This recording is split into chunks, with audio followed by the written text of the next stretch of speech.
राजकुमारी किशोरी के कदम अब प्रेम के पथ पर इतने आगे बढ़ चुके हैं कि उनका लौटना असंभव है। इसलिए उनके पथ पर अब कांटे बिछाने से कोई फायदा नहीं है। इसका जिंदा रहना खतरे से खाली नहीं मेरे आका, इसे फौरन कत्ल कर दिया जाए। नहीं नहीं हुजूर, मेरे पे रहम कीजिए। अगर आप लोगों ने मेरा कत्ल कर दिया तो आप लोगों को बहुत पछताना पड़ेगा। बेटा, हम कहीं भी रहें, किंतु तुम पर और तुम्हारे प्रेम पर कोई आंच नहीं आने देंगे। तुम निश्चिंत रहो, हमारा आशीर्वाद तुम्हारे साथ है।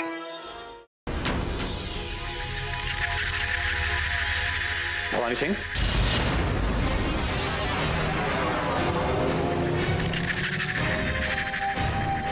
पंडित जी, आपने क्यों कष्ट किया? हमें संदेशा भिजवा दिया होता, हम स्वयं आपके कक्ष में आ जाते। क्या यह सच है कि तुमने राजकुमारी किशोरी की हत्या का घृणित षड्यंत्र रचा था? मैं पूछ रहा हूं, क्या तुमने राजकुमारी किशोरी की हत्या का घृणित षड्यंत्र रचा था? सत्य है पंडित जी, किंतु दुर्भाग्यवश हम ऐसा कर न सके। मृत्यु के बीच में आकर महारानी ने राजकुमारी को प्राण दान दे दिया, अन्यथा अब तक हम मां भवानी के पवित्र चरणों में राजकुमारी का रक्त चढ़ा चुके होते। भवानी सिंह, राजकुमारी की घृणित हत्या का षड्यंत्र रच के तुमने ये भी नहीं सोचा कि राजकुमारी तुम्हारे महाराज शिवदत्त की बेटी है और दुनिया में उन्हें सबसे अधिक प्रिय है। यदि राजकुमारी के रक्त की एक बूंद भी बह गई होती तो महाराज शिवदत्त ने अब तक तुम्हारा सर धड़ से अलग कर दिया होता। यदि महाराज शिवदत्त के हाथों हमें मृत्यु प्राप्त हो जाए तो हम स्वयं को सबसे सौभाग्यशाली योद्धा समझते पंडित जी, क्योंकि महाराज शिवदत्त के अलावा कोई हमें मार भी नहीं सकता। हमें पूर्ण विश्वास है यदि हम राजकुमारी किशोरी का वध कर देते तो महाराज प्रसन्नता से हमें अपने गले लगा लेते, क्योंकि कर तो हम वही रहे हैं जो महाराज शिवदत्त चाहते हैं। यदि तुम्हें महाराज की इच्छा का इतना ही ख्याल है, महाराज की इच्छा का इतना ही आदर करते हो तुम, तो तुम और तुम्हारे दूसरे साथी महायोद्धाओं ने आज तक महाराज की उस इच्छा को पूर्ण क्यों नहीं किया जो उनकी सबसे प्रिय इच्छा है? और तुम ये भी जानते हो कि तुम उसे कभी पूरा नहीं कर पाओगे। यदि ये स्वामी भक्ति और ये वीरता तुमने पिछले महायुद्ध में दिखाई होती भवानी सिंह, तो महाराज को आज इतनी बुरी तरह से उस पराजय का दंश नहीं झेलना पड़ता। स्वयं महाराज वीरेंद्र सिंह ने स्वीकार किया है कि यदि उस युद्ध की कमान महाराज शिवदत्त ने संभाली होती तो इतिहास कुछ और ही होता। युद्ध में बुरी तरह शिकस्त खाने के साथ साथ उन्हें नौगढ़ और विजयगढ़ से भी मुंह की खानी पड़ती।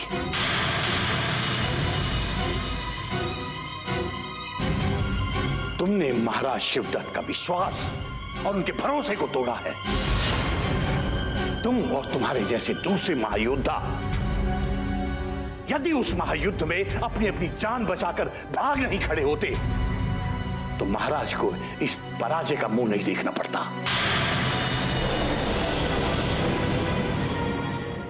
महायोद्धा वो होता है भवानी सिंह जो युद्ध में अपना शीश कटा देता है, ना कि वो जो कि नपुंसकों और कायरों की तरह युद्ध से भाग खड़ा होता है।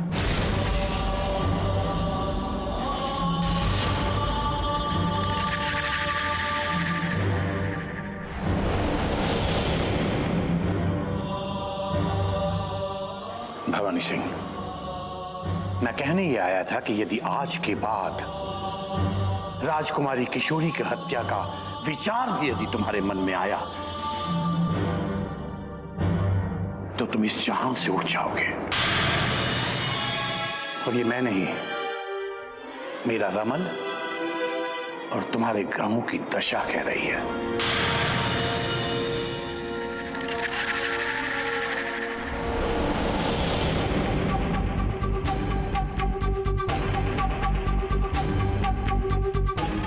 धरती से तो अब तुम उठोगे पंडित जगन्नाथ, क्योंकि तुमसे पूर्व इस धरती पर यमराज को हमने बुलाया है और शिवगढ़ के योद्धाओं की स्वामी भक्ति पर प्रश्न चिन्ह लगाकर तुमने स्वयं यमराज का स्वागत किया है।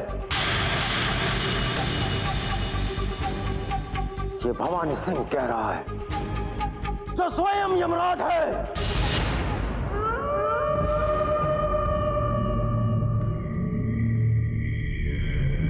आदाब मेरे आका।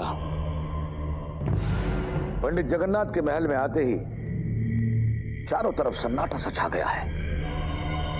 ना कोई साजिश, ना कोई खून खराबा। ऐसा लगता है जैसे महल की रौनक ही गायब हो गई। 4 दिन की चांदनी के पश्चात ये महल फिर अमावस के भयानक अंधेरों में घिर जाएगा चंगेज।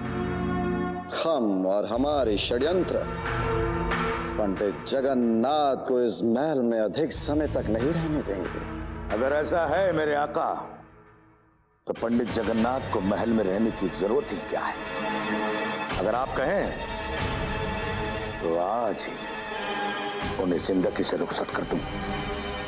ना रहेगा बांस और ना बजेगी बांसुरी।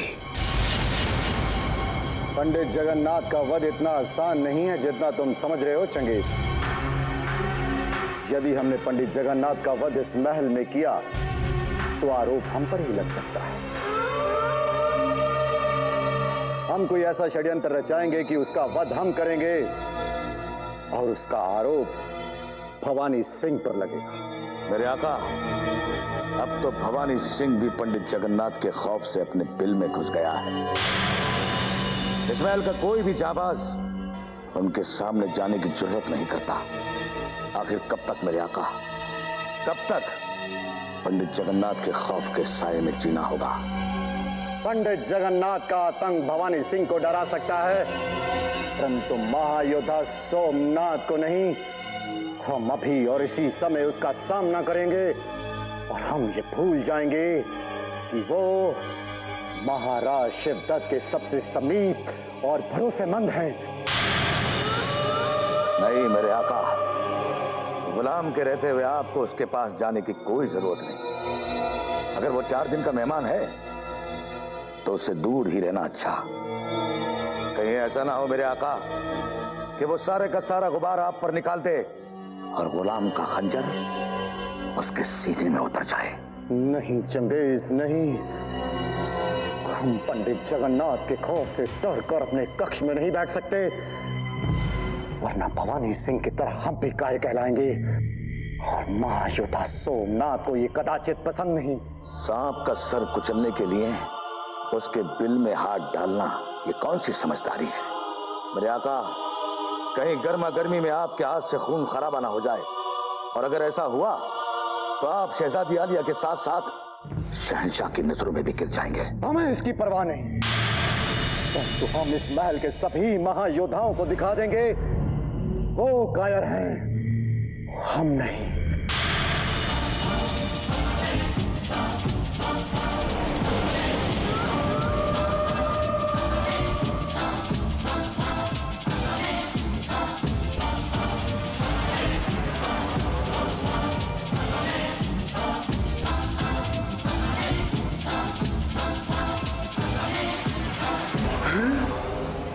वाह चंगेज खान, वाह!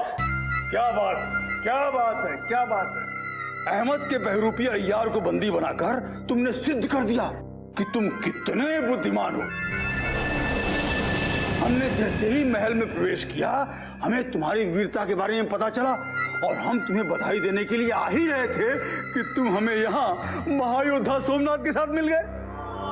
नकली अहमद को तो हमने कैद खाने में कैद कर रखा है जनाब क्रूर सिंह साहब, लेकिन असली अहमद आपके साथ नजर नहीं आ रहा है। क्या बात? वो इसलिए चंगेज खान कि चुनारगढ़ के अय्यार के भागे का जब तक निर्णय नहीं हो जाता, हमने स्वयं ही अपने अहमद से दूर रहने का निर्णय लिया है। क्या पता वही शत्रु का अय्यार हो। यदि वो शत्रु का अय्यार निकला तो ऐसी स्थिति में हमारे भेद भी चुनारगढ़ पहुंच सकते हैं। क्यों नाजिम? आपका और आपकी कूटनीति का कोई जवाब नहीं है हुजूर। वैसे चंगेज भाईजान से जिस अहमद को हमने पकड़वाया है वो दुश्मन का कोई जासूस ही तो है, लेकिन वैसे कुछ कहा भी नहीं जा सकता। सत्य जो भी है वो अति शीघ्र हमारे सामने आ जाएगा। अब आप ये बताओ कि शिवगढ़ के महल में लौटने के पश्चात आपकी भेंट पंडित जगन्नाथ से हुई या नहीं? पंडित जगन्नाथ, अब क्या बताएं महायोद्धा सोमनाथ। ऐसा प्रतीत होता है कि बुढ़ापे ने पंडित जगन्नाथ से उनकी मति भी छीन ली है। इसीलिए उनके समक्ष जो भी पड़ता है उन्हें शिवगढ़ का शत्रु दिखाई देता है। यही कारण है कि हमारे जैसे स्वामी भक्त महायोद्धा क्रूर सिंह को भी वो संदेह की दृष्टि से देखते हैं। इसीलिए उनसे भेंट तो हुई, किंतु हमने अपने मुंह लगाना उन्हें उचित नहीं समझा। क्यों नाजिम? आप बिल्कुल ठीक फरमा रहे हैं हुजूर। वैसे हमें तो ये भी पता चला है कि पंडित जी का आपके बाद अगर कोई सबसे बड़ा दुश्मन है तो भवानी सिंह जी और सोमनाथ जी हैं। सोमनाथ जी तो चलो उतना नहीं, पर भवानी सिंह जी को तो फूटी आग भी नहीं पसंद करते। तुमने बिल्कुल ठीक कहा नाजिम। हमें भी विश्वसनीय सूत्रों से पता चला है कि पंडित जगन्नाथ ने महल में पधारते ही भवानी सिंह को ऐसा लताड़ा कि भवानी सिंह ने घबराकर स्वयं को कक्ष में बंद कर लिया है। और अब तो ऐसा प्रतीत होता है कि पंडित जगन्नाथ जब तक शिवगढ़ में रहेंगे भवानी सिंह अपने कक्ष में ही दुबके रहेंगे। देखा मेरे आका, जो बात मैंने आपको बताई थी वो सच निकली ना? अभी तो पता नहीं कितने सत्य पंडित जगन्नाथ के कारण बाहर आने वाले हैं। हम तो ये कह रहे हैं कि पंडित जगन्नाथ से दूर रहने में ही भलाई है। 4 दिन के लिए आए हैं, कर लेने दो अपनी मनमानी। अरे उनके चले जाने के बाद फिर यहाँ शांति शांति तो होगी है? कभी कभी क्रूर सिंह साहब भारी समझदारी वाली बातें करने लगते हैं। अब 4 दिन के आए मेहमान पंडित जी के क्या मुंह लगना? मुझे तो लगता है आका कि हमें निकलना चाहिए। ठीक है चंगेज, चलें?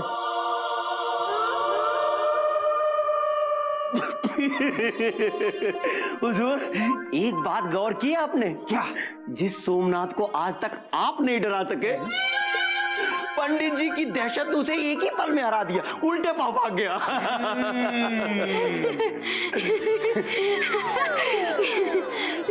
अरे ठहरो ठहरो ठहरो, कहाँ भागी चली जा रही हो? महल में आग लग गई है क्या? आग लगे किसी शत्रु के घर में।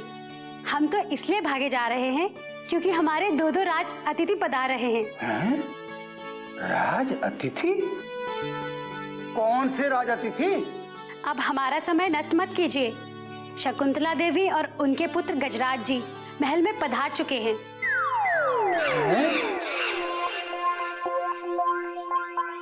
अरे रे रे, या परवरदिगार, ये मैं क्या देख रहा हूँ? हुजूर, वैसे आपके भी बुरे दिन आ ही गए। कमबख्त राजकुमारी की दासियों की जरूरत तो देखिए, आपके साथ बेअदबी करते हुए चली गई। हम सब समझ रहे हैं नाजिम, अपने विरुद्ध हो रहे सारे षड्यंत्रों को समझ रहे हैं। अवश्य ही पंडित जगन्नाथ ने इन दासियों को उकसाया होगा। देख लेंगे, इनको भी देख लेंगे। लेकिन अभी तो ये देखना है कि ये शकुंतला देवी और गजराज सिंह हैं कौन?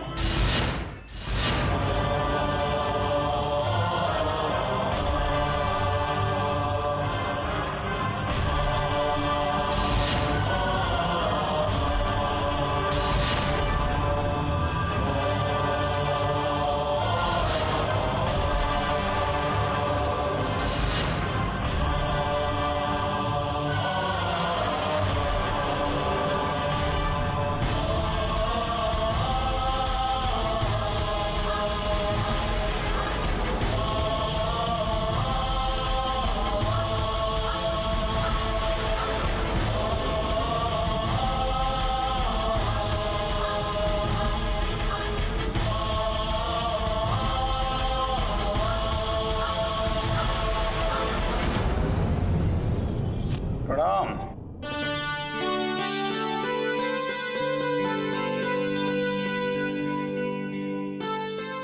प्रणाम दीदी, आइए। शिवगढ़ के इस महल में आपका स्वागत है।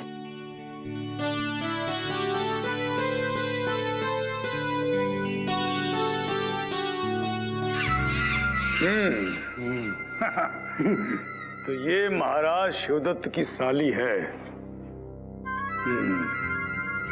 परंतु ये यहाँ आई क्यों है? पता नहीं हुजूर, मगर दाल में कुछ न कुछ काला है जरूर। देखते हैं शकुंतला देवी जी महल में क्या क्या गुल खिलाती हैं। माता श्री, हमारे नए अतिथि आए हैं। अतिथि? हाँ। किस अतिथि में इतना साहस आ गया कि वो बिना बुलाए मेरे घर घुस आए? अभी उन्हें मार मार कर घर से बाहर निकालती हूँ। बताओ तो कौन आए हैं? अरे माता श्री, अतिथि हमारे घर में नहीं अपितु महल में आए हैं। महल में आए हैं?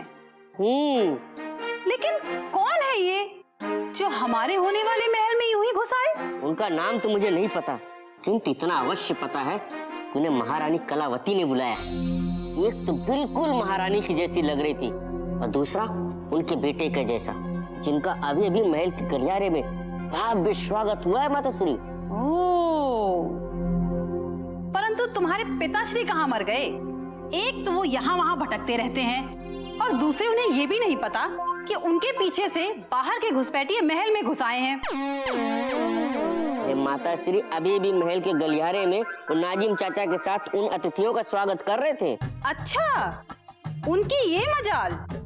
आज तक मेरा और मेरे मायके वालों का स्वागत तो कभी किया नहीं, और इन अपरिचित लोगों का स्वागत नाजिम के साथ किया जा रहा है। आने दो आज उनका हंसना तो क्या, रोना भी भुलवा दूंगी। पहले ही महल में कम लोगों की भीड़ थी जो ये दोनों मुंह उठा के चले आए, परंतु मुझे समझ में नहीं आता ये दोनों माँ बेटे महल में आए क्यों बलवान? भीम भैया, इसका पता भी अति शीघ्र चल जाएगा, किंतु दाल में मुझे अवश्य कुछ काला लग रहा है। वैसे भी ये दोनों माँ बेटे मुझे कपटी नजर आ रहे थे। परंतु हमारे माता श्री से अधिक कपटी नहीं हो सकता बलवान। देखना हमारी माता श्री उन्हें मार मार कर कैसी भगाती है। अरे भीम भैया, उन्हें भगाना इतना सरल नहीं है, देखो उन्हें महारानी कलावती ने बुलाया है। हम आपका ये उपकार कभी नहीं भूलेंगे दीदी। शिवगढ़ में आने का आमंत्रण स्वीकार करके आपने हमें चिंता मुक्त कर दिया, वरना संबलपुर में हमें हर वक्त किशोरी की चिंता लगी रहती। किशोरी की चिंता को तो अब चिता में डाल दो बहना।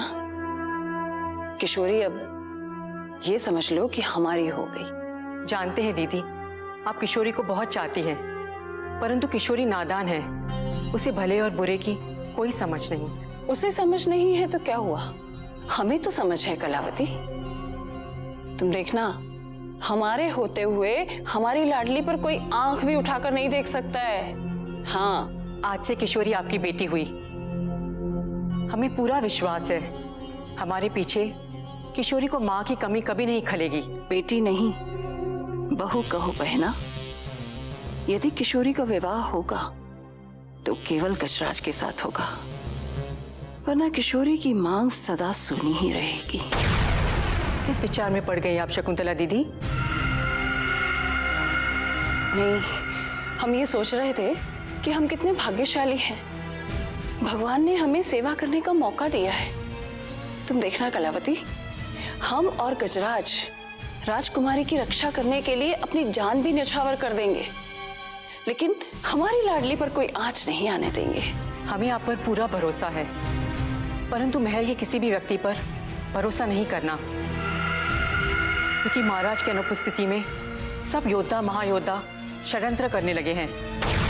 अवसर मिलते ही किशोरी को भारी क्षति पहुंचा सकते हैं।